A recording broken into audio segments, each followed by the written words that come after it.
Vous comprenez ça? C'est un Dieu, il doit t'emmener au coin, au bord du précipice. Que tu aies le vertige. Seigneur, je vais tomber. Il dit, tu ne tomberas pas. Dieu, c'est comme ça.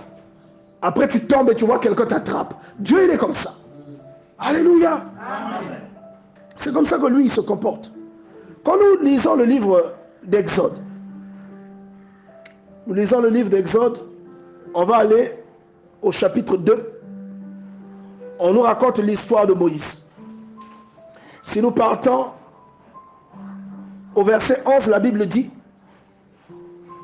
en ces temps-là, verset 11, on dit, quand Moïse eut grandi, elle l'amena, elle mit pour sa maman, à la fille de Pharaon. Et il fut pour elle comme un fils. Elle lui donna le nom de Moïse. Car, dit-elle, je l'ai retiré des eaux. Alléluia. Vous pensez que les Africains n'ont rien fait? Moïse, là, c'est quoi? C'est un Africain, oui ou non? Amen. Mais il est né où? Quelqu'un comprend ce que je dis ou pas? Amen. Bon, maintenant, je te pose une question. On sait tous que les pharaons, ils étaient noirs ou pas? Amen. Ils étaient blancs comme dans le film Les 10 commandements. On sait tous qu'ils étaient noirs, n'est-ce pas? Maintenant, si ce petit-là, hébreu, il arrive à être confondu à la fille de Pharaon, donc il était comment? Non, ça veut dire que même s'il n'était pas noir, même s'il était... Parce que nous, on n'est pas de la couleur de peau. Nous savons qu'on sert un Dieu esprit. Mais le petit là, s'il a grandi dans la cour de Pharaon, il ne faisait pas tâche. Donc il ressemblait aux Égyptiens. Quelqu'un comprend ce que je dis ici? Donc il dit, quand il grandit, en ces temps-là, verset 11, Moïse, devenu grand, se rendit vers ses frères. Et il fut témoin de leurs pénibles travaux. Moïse a grandi comme un prince, comme le moutécolo de Pharaon. Un prince. Imaginez les privilèges qu'il avait. Toi, tu vas toucher le moutécolo de Pharaon. Tu vas lui taper une taloche. Oh, mais tu vas même seulement le regarder. On te dit, tu le regardes, pourquoi? Allez, coupez-lui la tête. Il avait un privilège incroyable. Mais la volonté de Dieu, on avait décidé autrement. C'est pourquoi nous avons des vies ici. Vous avez grandi dans l'opulence, mais Dieu vous a extrait de là pour vous conduire dans sa volonté. Est-ce que quelqu'un comprend ça? Dieu vous a extrait de là pour vous emmener d'abord dans la boue, afin que vous fassiez sa volonté. Pour vous enseigner l'humilité. Il y a des gens, si tu étais parti en France plus tôt, tu allais être orgueilleux. Est-ce que tu sais ça? Alléluia. Alléluia. Tu n'allais pas être pasteur, non? Tu vois, non? Est-ce que quelqu'un comprend ça? Est-ce que tu comprends ce que je suis en train de dire? Il y a des choses que Dieu va prendre le soin de te briser d'abord, avant de t'emmener à ces dimensions-là. Tu vois? Parce qu'il y a des avantages. Si Dieu te donne seulement une cuisse de poulet, tu vas poster ça tous les jours sur tes statuts. Vrai ou faux? Non, acclame le Seigneur si je dis la vérité.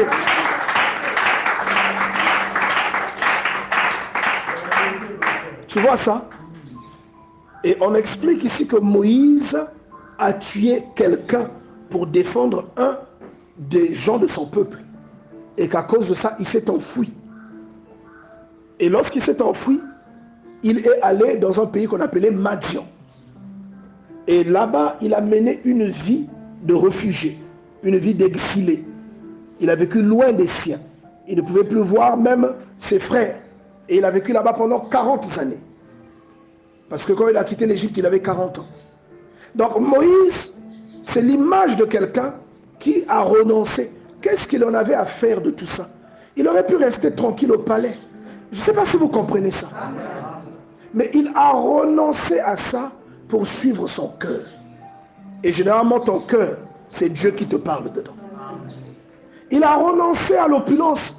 Il a renoncé à la distinction. Regardez, même quand il arrive à, comment vous appelez ça? Quand il va défendre Séphora et ses sœurs. Quand les filles de Jéthro rentrent, elles disent à leur père, c'est un Égyptien qui nous a défendus. Un Égyptien. Là, ça revient encore sur ce que je vous disais. S'il ne ressemblait pas aux Égyptiens, est-ce qu'on pouvait dire de lui qu'il était Égyptien? Voilà, ça voulait dire l'accoutrement. Mais, vous voyez bien que quand on dit que c'est un Égyptien, ça veut dire que c'est un Égyptien. Un Égyptien nous a défendus. Vous comprenez ça? Il aurait pu ne pas le faire. Mais il a compris dans sa philosophie, dans ce que Dieu préparait dans son cœur, qu'à un moment, il y a un confort que Dieu te demande d'abandonner afin d'aller dans le chemin qui ne te plaira pas forcément. Dans un chemin où parfois tu auras soif, mais tu n'auras pas d'eau. Un chemin où parfois tu auras faim, mais tu n'auras pas assez de nourriture. Est-ce que quelqu'un comprend ça? Pourquoi? Parce que c'est dans ce chemin-là, désertique, que les gens qui craignent Dieu ont la vision de Dieu. C'est dans le désert, et je le dis souvent, que la volonté de Dieu s'aligne à ta vie. Si tu vas dans le désert, tu ne sortiras pas de là comme tu y es entré. Tu peux entrer dans le désert en tant qu'un orgueilleux, mais tu vas sortir de là en tant qu'un humble. Tu vas entrer dans le désert en tant qu'un fanfaron, un belliqueux, mais tu vas ressortir de là en tant qu'un adorateur. Et ce n'est que quand tu sors que tu te rends compte que c'était la volonté de Dieu. Que si tu n'étais pas passé par là, tout ça, tu n'aurais pas acquis ça. Et je prends souvent l'histoire, on va finir par là, des enfants d'Israël, comme étant l'histoire d'un seul homme que Dieu prend dans l'Égypte, qu'il emmène dans le désert. Exode chapitre 19, il rencontre Dieu sur la montagne. S'il n'était pas venu dans le désert, est-ce qu'il aurait rencontré Dieu? Non. Si Moïse n'était pas allé à Madian, est-ce qu'il aurait rencontré Dieu? Non. Est-ce que quelqu'un comprend ce que je dis? Donc quand ils sont sortis, ils ont rencontré Dieu. S'ils n'étaient pas allés dans le désert, est-ce qu'ils auraient connu la manne? Non.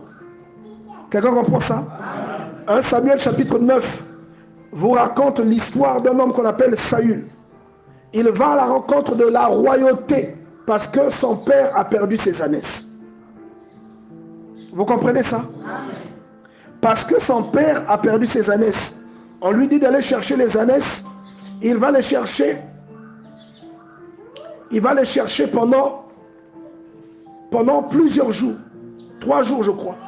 Il ne les trouve pas. Tout ça, c'était pour qu'il aille là où se trouvait Samuel. Quand il arrive là-bas, Samuel lui dit, oh, mais vous cherchez des ânesses, non? Mais vos ânesses ont déjà été retrouvées. Là, maintenant, ton père s'inquiète de toi parce que tu es parti trop longtemps. C'était le rendez-vous de la royauté. Alléluia. Il y a des chemins que tu es en train de parcourir aujourd'hui. Des chemins douloureux. Des paroles dures que tu entends, qui blessent ton cœur. C'est le chemin de la gloire. C'est le rendez-vous de la royauté. Il y a des bois qui est là, qu'on est en train de te lancer. Il y a un mauvais traitement que tu subis de la part de tes parents, de la part de ton mari, de la part de ta belle famille. C'est le rendez-vous de la gloire. À l'époque, les ânesses avaient une valeur inestimable. Et il a perdu. Ils ont fouillé les ânesses là. Alléluia. Ils ont fouillé les ânesses. Et c'est quand, regardez, 1 Samuel chapitre 9, verset 2, il avait un fils, on parle donc de Kis, le père de Saül, nommé Saül, jeune et beau, plus beau qu'aucun des enfants d'Israël, et dépassant tout le monde d'une tête. Les ânesses de Kis, père de Saül, s'égarèrent. Kis dit à Saül, son fils, prends avec toi l'un des serviteurs, lève-toi et va chercher les ânesses. Regarde, il y a des difficultés qui entrent dans ta vie. Tu te mets à chercher quelque chose. Depuis que tu jeûnes pour rencontrer le prince charmant, tu ne le trouves pas. Alléluia. Amen. Un jour, tu vas te rendre compte que ce n'est pas le prince charmant que tu cherches. Tu cherchais le salut. Parce que la recherche du prince charmant là, va tellement te rapprocher de Dieu que le prince charmant là viendra seulement quand même à ta vie. Mais la vraie chose que Dieu te donnera, c'est le salut. Dis avec moi la volonté de Dieu. C'est ce que Dieu a voulu pour toi. Alléluia. Saül va aller à la recherche au point où ils vont se fatiguer. Et ils vont aller chercher le voyant. Samuel, on l'appelait le voyant. Ils vont aller chercher le voyant. Ils vont demander à le rencontrer. Et ils vont venir auprès du voyant. Toi qui n'emmènes pas l'offrande quand tu viens à la prière. Et alléluia. Ça, c'est parce que tu ne lis pas la Bible.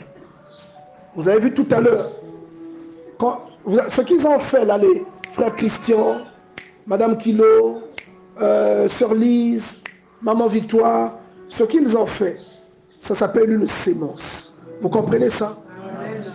La conviction de ce que les paroles que le pasteur Iloki a sorties, c'était un réma pour eux, c'est-à-dire une parole que Dieu sort à l'instant T et qui les concerne. C'est comme si Dieu les a parlé, Dieu leur a parlé directement. Et ils ont sémé. Est-ce que vous comprenez? Amen. Ils ont sémé. Peut-être que j'ai oublié quelqu'un. Ils ont sémé. Ces choses-là ont une valeur. Pourtant, on prêche beaucoup ça. Mais c'est comme si tu ne comprends pas toujours la valeur de ces choses. Et Saül, qu'est-ce qu'il fait? Le serviteur, verset 6, dit à Saül, il y a dans cette ville un homme de Dieu. Et c'est un homme considéré. Tout ce qu'il dit ne manque pas d'arriver. Alors peut-être nous fera-t-il connaître le chemin que nous devons prendre. Saül dit à son serviteur, mais si nous y allons, que porterons-nous à l'homme de Dieu? Alléluia. Amen. Que porterons-nous à l'homme de Dieu? Toi, tu vas apporter quoi? Est-ce que quelqu'un comprend ça? Amen. Donc, il y a plein d'enseignements dans ce parcours. Il est allé à la rencontre de son destin. Et lorsque Samuel va le rencontrer, il va lui donner la part qui est réservée au chef. Il va coder son serviteur, la part que j'ai mis à l'écart là, donne ça au jeune homme là. Et lui, il était surpris, mais pourquoi tout ça? Dis avec moi la volonté de Dieu. La volonté de Dieu. Oh, Dieu avait déjà dit à Samuel que demain à telle heure, il y a quelqu'un qui viendra te voir. C'est un jeune homme. En fait, il va te parler des ânesses, mais toi, tu vas le consacrer. Quelqu'un comprend ça? Amen. Et quand il arrive, regarde, verset 15. Or, un jour avant l'arrivée de Saül, l'Éternel avait averti Samuel en disant, demain à cette heure, je t'enverrai un homme du pays de Benjamin. Tu le oindras pour chef de mon peuple Israël. Il sauvera mon peuple de la main des Philistins, car j'ai regardé mon peuple parce que son cri est venu jusqu'à moi. Lorsque Samuel eut aperçu Saül, l'Éternel lui dit, voici l'homme dont je t'ai parlé. C'est lui qui régnera sur mon peuple. Saül, lui, il était allé faire quoi là-bas? Il était allé chercher les ânesses. Mais il ne savait pas qu'il avait un rendez-vous avec Dieu. Dans sa difficulté, c'est là où Dieu est allé le rencontrer. Et je déclare que dans ton désert, Dieu va te rencontrer. Je déclare que la souffrance par laquelle tu es en train de passer aujourd'hui, c'est le moyen par lequel Dieu veut passer pour te rencontrer. Et je déclare que ceux qui se moquent de toi, ceux qui se sont moqués de toi, je déclare que c'est les mêmes qui viendront solliciter tes services. C'est les mêmes qui viendront solliciter ton aide. Alléluia. Je vais te demander de te lever. On va prier le Seigneur. Je déclare que le Dieu Tout-Puissant, qui connaît le plan, qui connaît ce pourquoi il t'a appelé, le Dieu qui connaît le canal par lequel il est en train de te faire passer, je déclare que ce Dieu-là sait pourquoi est-ce que tu as perdu les ânesses. Les ânesses dans ta vie, ça peut être un mari que tu n'as pas. Les ânesses dans ta vie, ça peut être un enfant que tu n'as pas. Les ânesses dans ta vie, ça peut être un travail que tu n'as pas. Les ânesses dans ta vie, ça peut être une opportunité qui te manque. Je confesse, je déclare que ce Dieu-là qui t'a appelé, il sait pourquoi tu as perdu ce que tu as perdu. Et il sait pourquoi il t'a demandé d'aller à la recherche de ces choses. Tu es venu ici parce que tu es en train de chercher quelque chose. Tu es venu ici parce que tu cherches la guérison. Alléluia. Tu es en train de chercher la guérison. Et je déclare que ce n'est pas vraiment la guérison que tu cherches. C'est Dieu que tu cherches. Parce que le jour où tu reçois Dieu, tu reçois la guérison. Alléluia. Tu n'es pas en train de chercher le mariage. C'est Dieu que tu cherches. Le jour où tu reçois Dieu, c'est le mariage que tu reçois. Est-ce que quelqu'un me comprend? Si tu es avec moi, reçois ce que je suis en train de te donner. Reçois ce que le Seigneur est en train de te proclamer aujourd'hui. Alléluia. Reçois cela. Alléluia. Il y a quelqu'un qui est en train de mener une quête. Quelqu'un qui croit qu'il est en train de chercher quelque chose. Tu as cherché quelque chose pendant longtemps, mais le Seigneur t'avait réservé aussi autre chose. Je crois que l'heure de ta guérison est arrivée. Je crois que l'heure de ta délivrance est arrivée. Je crois que l'heure du salut est arrivée. Je veux que tu pries afin que le Seigneur puisse emmener à accomplissement les promesses par lesquelles il t'a parlé. Qu'il puisse emmener à accomplissement les promesses par lesquelles il a dit qu'il te visiterait. Je dis que la prière que tu as faite et écoutée a été entendue. de la part de Dieu. Et je crois que Dieu va se glorifier. Ce n'est pas un hasard que tu sois arrivé par là où tu es arrivé. Ce n'est pas un hasard que tu sois venu ici. Dieu avait un message à te communiquer. Dieu avait une mise en garde à te donner. Non, tu n'es pas parti de loin pour venir dans ce lieu par hasard. Tu es parti de loin pour venir dans ce lieu parce que Dieu avait quelque chose à t'annoncer. Parce que Dieu avait un message d'affermissement à te donner. Parce que Dieu avait une fortification à te communiquer. Et je crois que ce que Dieu a décidé pour toi tu vas le recevoir. Dieu avait une guérison à te communiquer. Dieu avait une onction à déposer sur toi. Reçois maintenant ton onction au nom de Jésus. Dis avec moi, je reçois. Reçois maintenant ta délivrance au nom de Jésus. Reçois maintenant la prolifération de tes finances au nom de Jésus. Reçois maintenant le Saint-Esprit de Dieu en Jésus. Reçois maintenant la libération au nom de Jésus. Reçois maintenant la gloire et la grâce de Dieu. Reçois la domination sur tes ennemis. Reçois la chance. Alléluia. Alléluia. Reçois ce que Dieu t'a réservé. Oh, quand vous lisez cette parole, le Seigneur déclare par la bouche de Samuel que tout ce qui est dans ce pays t'appartient, à toi et à ta famille. Il est en train de parler à quelqu'un qui est allé rechercher des ânesses. Mais Dieu dit que tout cela t'appartient. Tout cela, c'est pour toi que j'ai donné ça. Alléluia. Est-ce que quelqu'un comprend? Et Saül lui-même, il est étonné. Il est étonné. Alléluia. Amen. La Bible dit au verset 19, reste en prière s'il te plaît. Samuel répondit à Saül, c'est moi qui suis le voyant. Monte devant moi au haut lieu et vous mangerez aujourd'hui avec moi. Je te laisserai partir demain et je te dirai tout ce qui se passe. Ne t'inquiète pas car les ânesses que tu as perdues il y a 3 jours ont été retrouvées. Est-ce que tu comprends ça? Ce que tu as perdu, Dieu te l'a déjà donné. Ce que tu recherches, Dieu te l'a déjà donné. Tu es en train de rechercher la paix, Dieu t'a donné ça. Tu es en train de rechercher la guérison, Dieu te l'a donné. Alléluia. Dieu t'a déjà donné la guérison que tu recherches. Est-ce que quelqu'un comprend cela? Est-ce que tu comprends ce que l'Éternel Dieu est en train de faire dans ta vie? Tu es en train de rechercher la paix, le mariage. Tu es en train de rechercher le voyage. Tu es en train de rechercher la stabilité. Tu es en train de rechercher la prospérité. Dieu t'a donné toutes ces choses au nom de Jésus. Dieu t'a donné toutes ces choses. Amen. Dieu t'a donné ça. Et la Bible dit que le lendemain, lorsqu'ils se sont réveillés, ils se levèrent de bon matin, verset 26. Suis bien cette parole, reste dans une attitude de prière. Puis il dit, ils se levèrent de bon matin. Dès l'aurore, Samuel appela Saül sur le toit. Et il dit, viens, et je te laisserai partir. Saül se leva, et ils sortirent tous deux. Et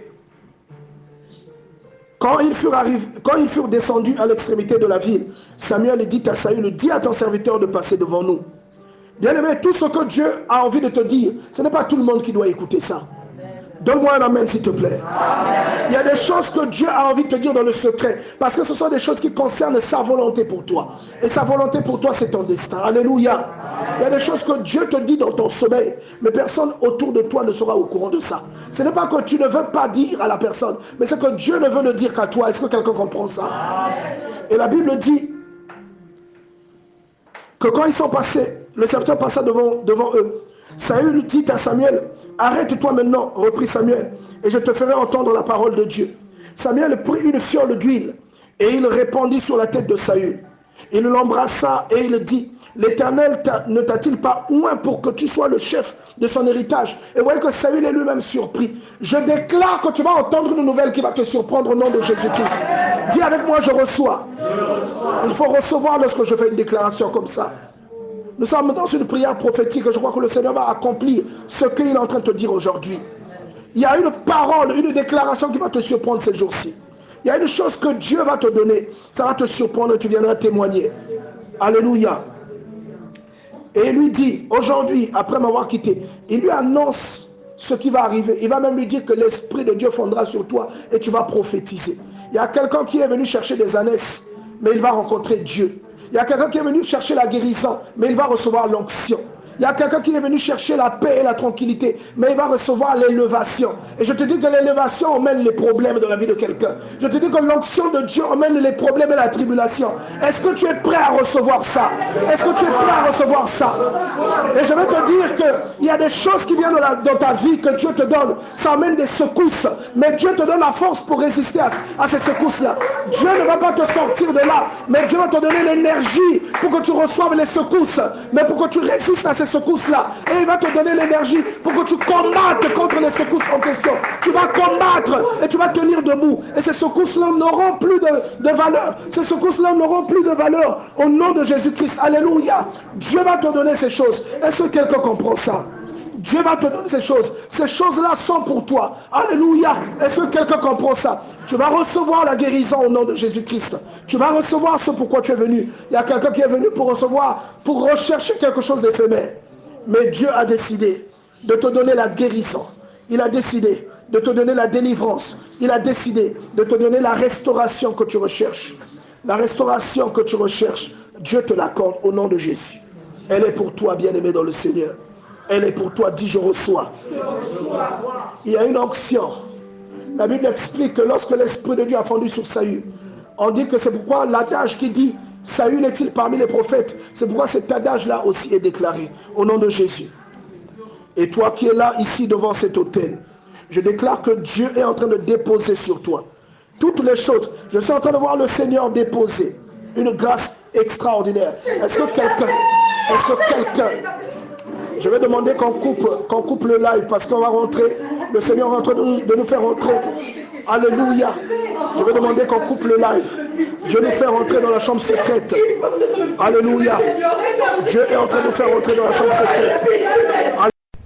Ministère Bethesda. Ministère Bethesda.